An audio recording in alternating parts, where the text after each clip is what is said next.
0. Thank you, William. He paused, put his hands up. Thank you, Elia. Thank you, Sarah, Aiden, Ariana.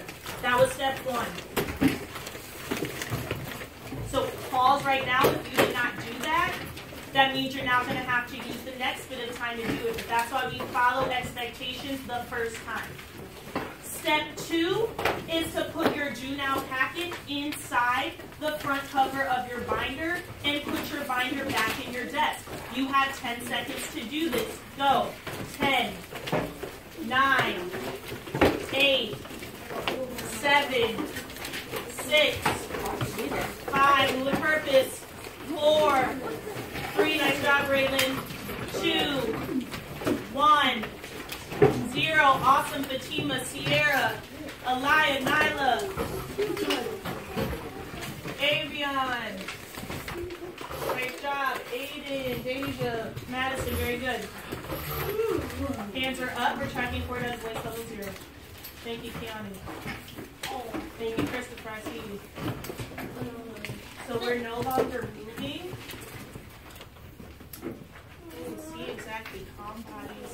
We're tracking forward to the next instruction. Need to make sure everybody who follow those expectations right away on professional.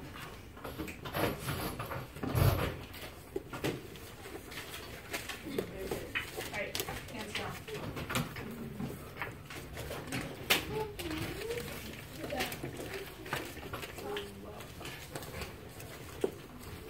All right, so as I started explaining yesterday, we are trying something a little bit new with our ELA classes. So we are going to be focusing on video-based learning. There are multiple reasons for that, so I wanted to be very clear with why this is what we're going to start doing.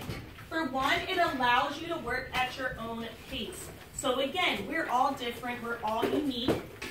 And so I want you to be able, if you're able to just speed read through, to do that at your own pace. If you want to go back and reread things, that's awesome. I go back and reread things. You're able to do that now at your own pace. Your packets, though, are due at the end of every 4th period.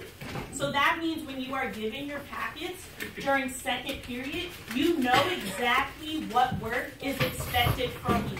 So if you know you have 6 pages to fill out, that means you need to make sure you are managed. I'll wait because there's some rumbling, and right now I just want you packing up here for instruction. I will give you enough time to complete your work. But right now, when I look at you, I should see you looking at me. Thank you, Aiden. Thank you, Nasir. Great job, Avion. I'll take questions at the end. Okay? So, I want to make sure that you're able to work at your own pace and still complete all of the work. You are also expected to complete the annotations as you go. So while you're reading along with the video, just like we were doing as a whole class before, make sure you're completing your annotations as well, along with the worksheet, as I already said. Okay, so why are we doing this? Chance for individualized attention. When everybody's working at their own pace, that allows me more of a chance to come over and see what you're working on and be able to give you feedback in the moment. Okay. I want to be able to give feedback to 100% of scholars. And so that means I can check your work after you've completed it, no matter what part you're on. Okay? It's also giving you all the chance to practice your time management. And as we know, we're here at DPA to prepare to go to and through college in order to achieve and get those 21st century jobs.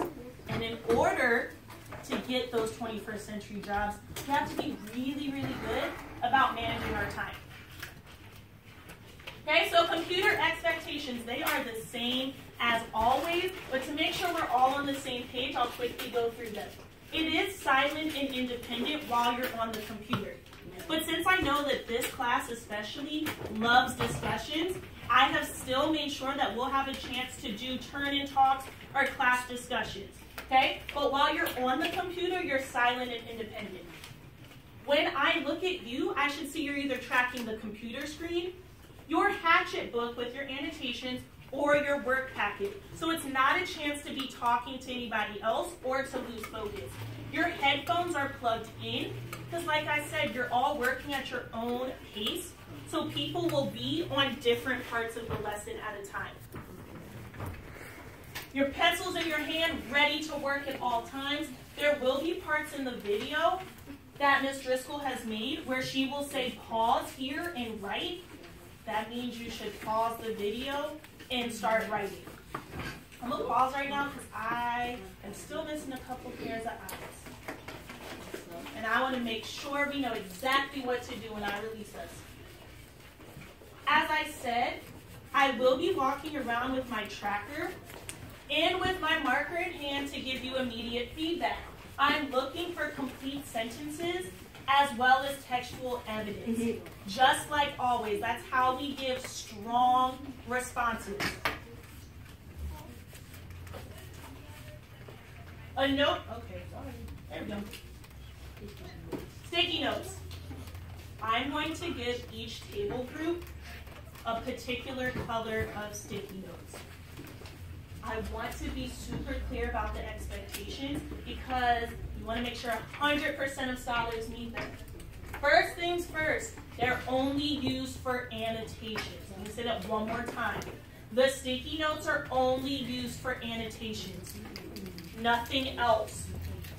On your annotations, and this will be in the video so you don't have to memorize it, remember you're looking for Brian's speech, thoughts and actions, you're writing down important events, and you're looking for literary devices. You do have an anchor chart in your binder with different types of literary devices, but I have put a couple. I have put a couple up here to jog your memory, so when you see an example of personification, you jot it down. Imagery, so on and so forth. At the end of class, when I instruct you to do so, they're going to go in the second drawer. What drawer are they going to go in? Second drawer. Oh, that wasn't everybody. Let's try again. What drawer are they going to go in? Second drawer. Second drawer. Very good. Last but not least, when I give your table group sticky notes, we're sharing them with our